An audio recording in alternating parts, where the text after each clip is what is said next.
আন এটা গুৰুত্বপূৰ্ণ খবৰ ড্ৰাগছ সৰবৰাহকাৰী ৰূপত এইবাৰ খাকী পোছাকধাৰী খানাপাৰাত গৃহৰক্ষী জোৱান নামিল ড্ৰাগছ বিক্ৰীত আৰু ড্ৰাগছ আসক্ত যুৱকক ড্ৰাগছ বিক্ৰীৰ দৃশ্য আবদ্ধ হ'ল কেমেৰাত অভিযুক্ত গৃহৰক্ষী জোৱানজনৰ নাম ৰুবুল আলী আৰু দীৰ্ঘদিনে আৰক্ষীৰ পোছাক পৰিধান কৰি বিক্ৰী কৰি আহিছে ড্ৰাগছ ষ্টিং অপাৰেশ্যনত ধৰা পৰিল গৃহৰক্ষী জোৱানজনৰ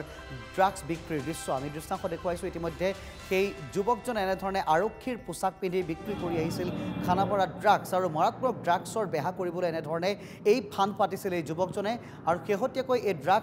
যুৱকজনৰ ড্ৰাগছ বিক্ৰীৰ দৃশ্য বন্দী হৈছে অভিযুক্ত গৃহৰক্ষী জোৱানজনৰ নাম ৰুবুল আলী আমি দেখুৱাইছোঁ এই মুহূৰ্তত সেই এক্সক্লুচিভ দৃশ্যাংশ খানাপাৰাত এদৰে চলে মুকলিভাৱে ৰমৰমীয়া বেহা ড্ৰাগছৰ দীৰ্ঘদিনে আৰক্ষীৰ পোছাক পৰিধান কৰি আহিছিল এই যুৱকজনে আৰু ষ্টিং অপাৰেশ্যনত ধৰা পৰিল গৃহৰক্ষী জোৱানৰ ড্ৰাগছ বিক্ৰীৰ দৃশ্য